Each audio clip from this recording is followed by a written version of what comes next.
Take me out tonight. Welcome to J.R.R's Friend-Tastic Library. Today we're going to talk about, I have a lot of Morrissey stuck in my head. I'm very sorry in advance. Today we're going to talk about The Hobbit. Yeah, today we're going to talk about The Hobbit. We're going to do book versus movies analysis. I love doing these so much, and I think you guys like them too, because a lot of people are really committed to watching them and giving me input and stuff, so I'm gonna keep making them. Let me find my notes. I've never really taken notes on these things until recently because I felt like I wanted to get even more in depth as possible, and The Hobbit was a lot because it's a book that was turned into 3 movies, so I wanted to make sure I covered as much as possible and remembered as much as possible. So that's that. Let me see. Where are my notes? I don't even know anymore.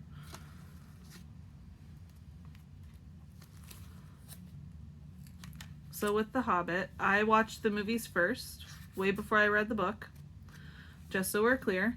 And the movies total, I think, 9+ hours.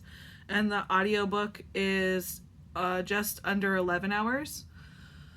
And I think if you watch the extended version of the movies, it's even longer than 11 hours of content. So, just as a precursor, I was very young whenever the original Lord of the Rings trilogy movie came out. And I remember watching them and not really appreciating them until I became an adult. And then I was a total nerd for them. And then the Hobbits came out and I went to see the Hobbits in theaters on the release day. And I absolutely loved them. Did they have their faults? Yeah, I mean, every movie does, but I think I've told you guys before that I'm very easily entertained and very easily pleased whenever it comes to movies. So, or all media, like books, movies, music. I'm a lover of all things media. So, I do know that there are harsh critics out there, and I am definitely not one of them, just as a precursor. Also, I should let you know that this will have spoilers. So, if you've never watched the movie or read the book and you want to do either one, this will have spoilers because it's a detailed breakdown of the differences that I noticed and my thoughts on the movies versus the book. I believe if you want to watch The Hobbitses, they're on HBO Max. If you want to have that, I have HBO Max. So, if you want the audiobook, a lot of libraries offer it for free. And if you can find the audiobook that is narrated by Andy Serkis, I think it is far, far, far superior to the one that is read by Rob Inglis, something like that. The original narrator I don't like. So we'll just get into it. So the original book was written by J.R.R. Tolkien in 1937. It was meant to be a children's fantasy book that was just incredibly long. Very much like Little Women was written for young women back in those days. And it was just a really long book because that's all people had to do back then was read books, right? So books were a lot longer than they are now.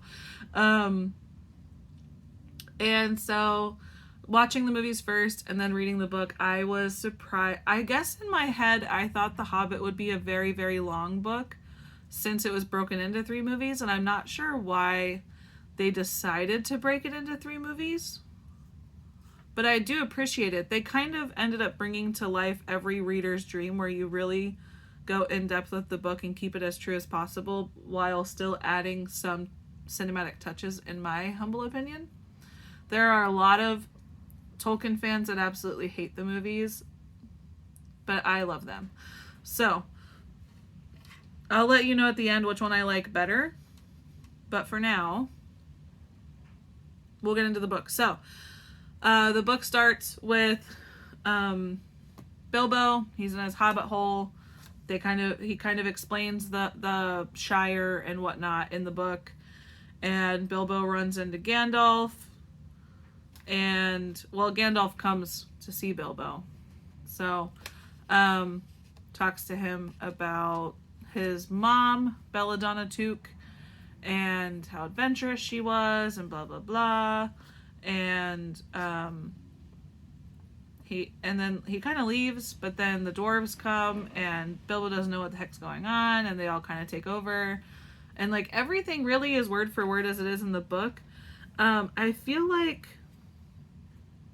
I'm trying to remember if there's anything before this, but I feel like the only real huge difference in the very beginning of the movie and the book is like the giant meme scene where is it Martin Freeman?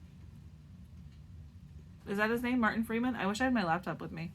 Whoever plays Bilbo, there's like that huge meme where he's like, I'm going on an adventure, and he's running through the Shire with all of his stuff on his back, and he's catching up with the dwarves after he's decided to join them. That doesn't really happen in the book. He just kind of goes, and he has like nothing with him. It says that he has like nothing at all with him, not even like a penny or whatever they call it. He has nothing in his pockets at all, and he just kind of goes. Also in the movie, there's like a really long like contract that Bilbo goes through to go on this adventure with them, and that doesn't really happen in the book. I think on a general basis, nothing fantastical happens in this book compared to the movies. I think in 1937, this book was very fantastical, but after reading fantasies that live today, this is like very, very uneventful, very low-key fantasy. Is the world and the characters really cool? Yeah, but this was like a fantasy book written for kids, and it's pretty chill and like slow. A lot of people listen to this book or read this book to put themselves to sleep. So that's why I think Andy Serkis is like the best narrator. He does amazing voices for all the characters, and obviously his Smeagol is on point. If you didn't know, Andy Serkis is the voice actor slash regular actor for Smeagol slash Gollum. Anyways, so yeah. So from there they go on their adventure, and they're basically, it's 13 dwarves plus Gandalf plus the Hobbit makes 15 total, and the dwarves are trying to get back to their mountain, the Lonely Mountain, and they're trying to take back their land that was stolen from them. I think it's kind of vague of how it was stolen from them, but a dragon takes over it, and the dragon has their whole golden hoard, and so they want to go back there. They have a map, and they have to be there on a certain day to get to the hidden door so that they can get in, because they can't just walk through the front door. It's locked, and there's a dragon in there. So that's the whole thing that they're doing. So they're going on the adventure, and eventually what's interesting too is that the movies split the book like perfectly in thirds. Like while I was listening to the book and I got to the chapter that was the title of the next movie, it was like exactly at the third point, like 30 to 35%, or like 60 to 65% through. So anywho, they get to a point where they're like gonna get to the forest, right? It's like a scary forest, and Gandalf's like, I'm probably gonna have to leave soon, and they're like, okay, fine, whatever, we don't care. Oh, you know what, I think, did the trolls happen before then? When did the trolls happen? The trolls might happen first, but that was another big thing that I noticed, was where the trolls take them and they want to cook them and eat them, but the trolls turn to dust whenever the sun comes up. In the book, Gandalf is the one that tricks the trolls, but in the movie, Bilbo is the one that does it. So that's interesting. I think that's kind of just because the actor that played Bilbo was he did it so well to be kind of witty and funny. So I think he did it very, very well. I think that was why they chose to go in that direction. Same with like, I'm going on an adventure. That's way more exciting than just like a penniless hobbit following dwarves into the forest. So I don't mind any of these changes so far. Oh, I do know that in the movie, the one thing that I loved more than that wasn't in the book was in the movie, they're like, why did you decide to come with us, Bilbo, after all? And he's like, well, you know, you all were talking about how you want to go back to your homes, and I realized that I have a home and you don't. And it was like this really heartfelt thing that the actor like goes into, and I really loved that, and that wasn't in the book. But anyways, back to the forest. So they trick the trolls. Gandalf tricks them in the book. Bilbo tricks them in the movie. I kind of think the movie did it okay. I don't think it would have mattered either way, honestly, but that actor does a really good job, so I was cool with it.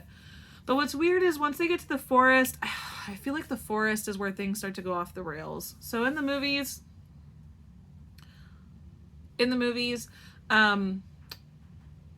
Gandalf is like, stay on the path, I have to go take care of things, and they end up off the path, obviously. Why would they stay on the path? It's a movie. slash book. And in the movie, it's like the forest is dying, and they run into Radagast, and he comes in all extravagantly on his like sled pulled by jackrabbits, and he has bird shit on the side of his head, and he's like a really cool wizard, right? And we're like way into him. I'm like Team Radagast all the way. And they talk about how the forest is dying because of the necromancer, and there's like spiders taking over because of the necromancer, and it's like very dramatic. And then the dwarves get like taken by the spiders, and Bilbo has to cut them out, and it's like blah. That's a whole thing. So in the book, again, it's just like very, very dry and uneventful. It's just like Gandalf's like, hey, I gotta go for a bit. See you, bye. And they're like, okay, bye, Gandalf. Have a good time. And then,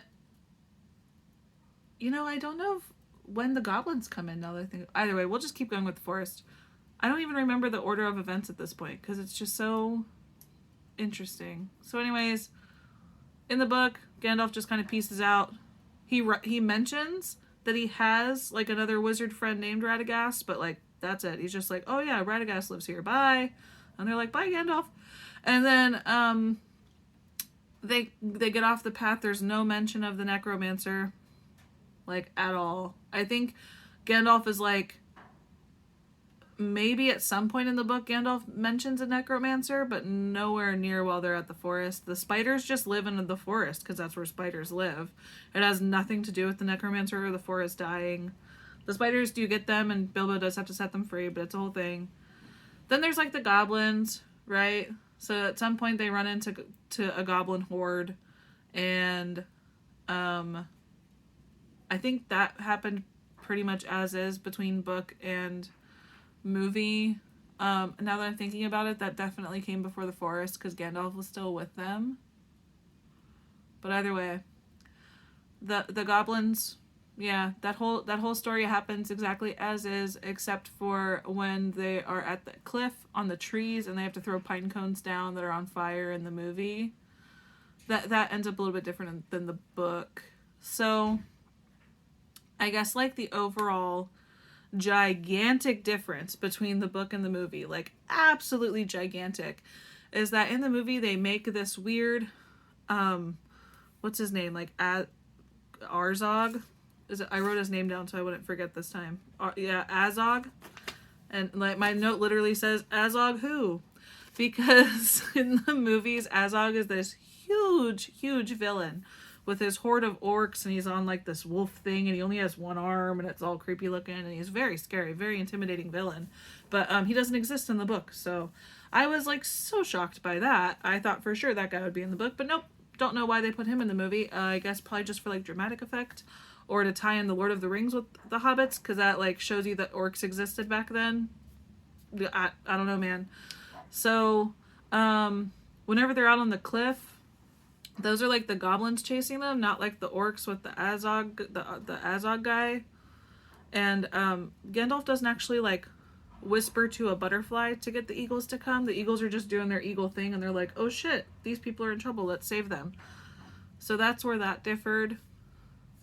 Let me think, what else? So we talked about the forest and Radagast, we talked about Azog.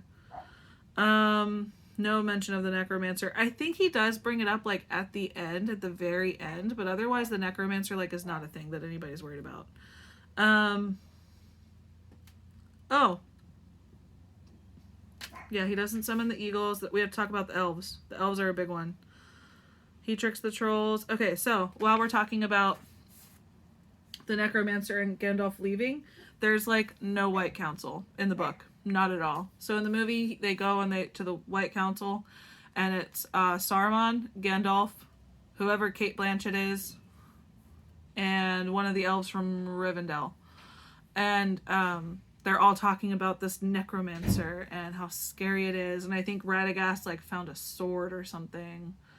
And all of that is just simply to connect the Lord of the Rings to the Hobbit. They wanted so badly for these books to align more than they did, because J.R.R. Tolkien wrote The Hobbit and then like years later decided to write The Lord of the Rings, and they're literally in the same like world, but The Hobbit The Hobbit really isn't so much of a prequel as they make it out to be in the movies, but they wanted to cater to the film fans, I feel like, so they had to bring in those old characters that we love. They had to bring in Cate Blanchett, and is that Christopher Lee that plays Saruman, and the elf guy. Everybody knows the elf guy.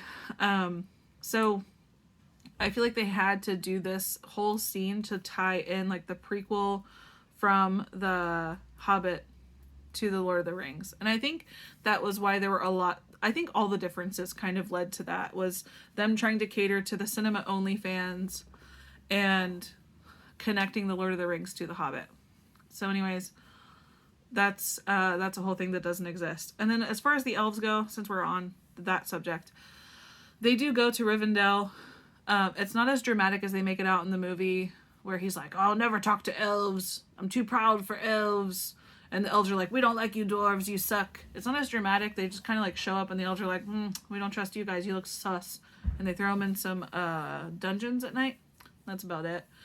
And Bilbo sneaks out with his magic ring, and he like snoops out the castle at night to try to find a way out, and he gets them out through the wine barrels, just like in the movie. In the books, however, he seals them in the wine barrels, and he pushes them out, and then they just float down the river. There's no battle. There's no battle where Legolas shows up and like shoots bows at them like he does in the movie. Legolas isn't mentioned at all, actually. There's like no elves that are named in the book, I don't think. They just call him like the Elven King, the one king. Other than that, I don't think there's a name for any other elf. The lady elf that falls in love with the dwarf doesn't exist. That was all flair for cinema. Yeah, actually I googled it because it was puzzling my brain, and I was like, where does this lady even come from? Because I don't think she was in the Lord of the Rings, and she wasn't.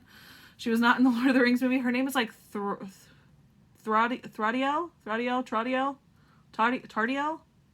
I don't know, something like that. She falls in love with the dwarf, and she doesn't exist. I think I saw on a Reddit somewhere that she's somewhere in Tolkien lore, but not anywhere in The Hobbit or The Lord of the Rings. So yeah, I don't know what she's doing there. I think it's just for cinema dramatic effect. What else? That's the elves. Oh, we didn't go over the Smeagol scene. So the Smeagol scene between book and movie is almost exactly the same, like almost word for word. The riddles that they say, I thought it was really comical that it was pretty much the same. And the whole like, what do I have in my pocket? And he's like, that's not fair. We gotta eat the hobbits and all of that. Like, I love all of it. And Andy Serkis doing the voice just makes it so much better. So that scene went down pretty much as is. The only difference is like in the movie, Smeagol starts to remember what he was like as before he was like this weird golem character that like eats people and fish in a cave with like a ring. Before he was that person, he remembers how he found the ring, and he was like a hobbit playing with like another hobbit in a field, and he found it in a creek, and then he like killed that hobbit over it. It's very dramatic in the movie, and in the book like none of that happens. They're just like, oh, thinking of this made Smeagol think of when he found the ring, and he found the ring on his birthday in May. And like, that's it. They don't even say that Smeagol was a hobbit like they do in the movies. I think they just wanted to make him more relatable, but that's fine. Didn't really mind that too much. Yeah, again, just cinema flair. So, yeah. So from there, we basically just get to the desolation of Smaug and the Battle of the Five Armies. And in true book versus movie fashion, the ending is nothing like the book, like it is in the movie. The movie is like very grand and dramatic, and the book is just like, whatever, this happened. And I feel like that happens a lot in book versus movie, but it always works for me. I don't know, I feel like I kind of like it. So the big thing with Smaug is he's like this humongous dragon, and he's guarding this humongous treasure with the Arkenstone, and the Arkenstone starts to mess with your mind and all this stuff, right, in the movie. And then they wake the dragon, and he goes down and he takes out his anger on all the poor village people, and the village people are like dying by the dozens. And then the Battle of the Five Armies pursues after they kill Smaug, but it's this horrible fight, and the guy has to get his one arrow out and shoot Smaug in the perfect spot, and it's this very big thing, and finally Smaug dies, but then the 5 armies are coming, or I guess it would be 4 other armies, I don't know. And so in the book, I guess I'll just finish the movie. So then the Battle of the 5 Armies come, and for some reason Billy Connolly comes down in a very bad CGI thing as like another dwarven fleet, and there's like hundreds of thousands of people in this army, and there's orcs and bats and monsters, and I think the eagles show up again. And yeah, and then they end up in the movie, it's been a while since I've seen the movies. Maybe I should have rewatched them more recently. I watched them during COVID like a year ago. But anywho,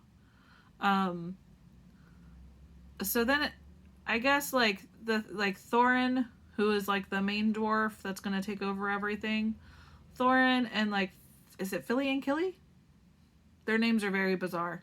Philly and Killy, I think it is. They end up dying, but they die while he's like battling it out with Azog, the orc armless guy with the wolf, and they die pretty gruesomely. And as far as I can remember from the movie, but it all ends happily where the dwarves like, you know, do their thing, and then like Bilbo and Gandalf leave, and that's that.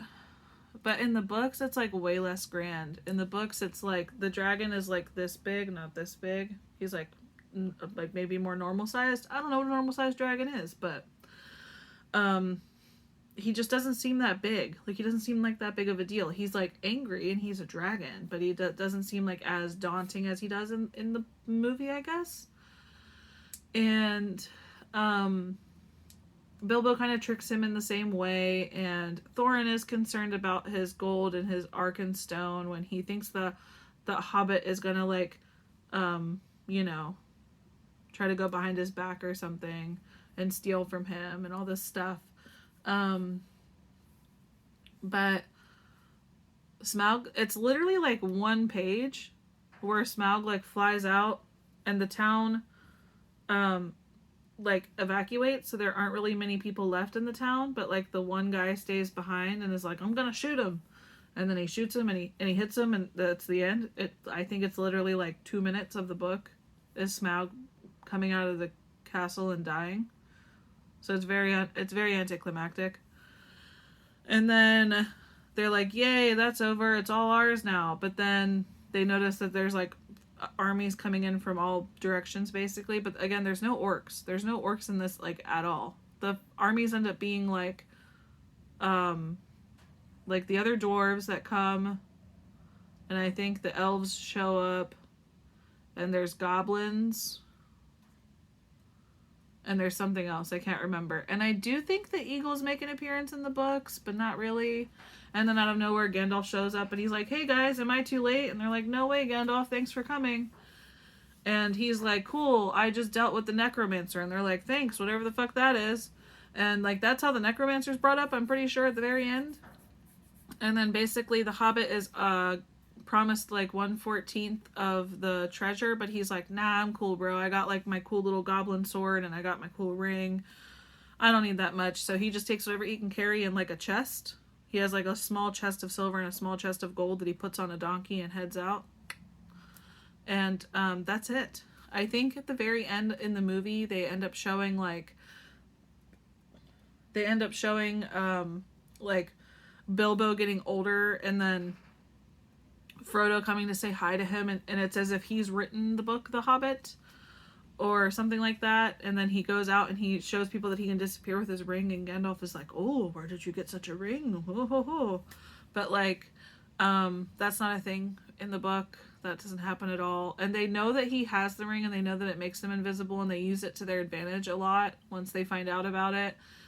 And it's not really a big deal, but again, it's because this was written way before The Lord of the Rings, and that ring was not really, it wasn't in Tolkien's head to make that ring so powerful. It was just a magic ring that the Hobbit found, and that was it. So again, making a big deal out of the ring is because they wanted to tie it to The Lord of the Rings. So yeah, that's that. Overall, I think that you don't need to read the book, to be honest.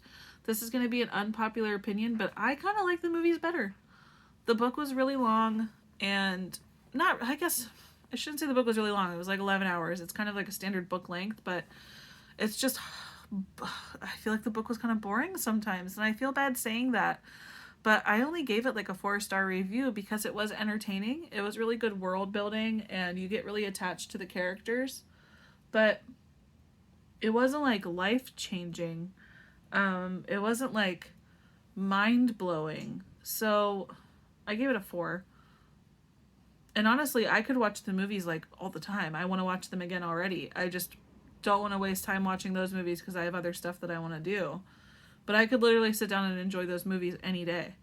And I know a lot of people don't like, I know a lot of hardcore fans don't like them or have too many nitpickiness things with them. And a lot of it deals with like the CGI effects and adding stuff that wasn't in the book. But I mean, the book is just kind of boring. It's kind of dull. Yeah, and it was kind of written to be dull. It was written to be a children's book to help children go to bed in 1937. Like, obviously by today's standards it's going to be a little boring. So it was slow. I felt like for an 11-hour book it took me forever to get through it because I couldn't listen to it all day. I would like nod off at work. So even with Andy Serkis reading it.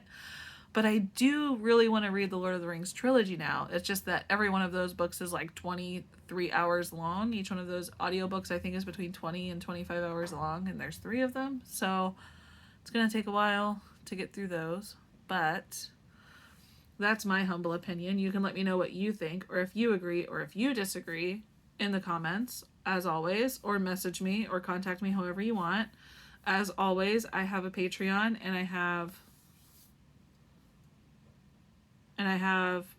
I don't know what else I have, but I do have a Patreon. You can join that. There's like bonus content on there. Yeah. I've been listening, so we'll do like what have I been listening, watching, and reading. So but of course this is going to be posted in the future, so it's going to be outdated by the time you hear it. But currently, as of May, whatever day this is, I've been listening to a lot of the Smiths / Morrissey because they talk about it in Ready Player 2, and they talk about it in The Perks of Being a Wallflower, it being Morrissey or the Smiths band. What else have I been listening to a lot?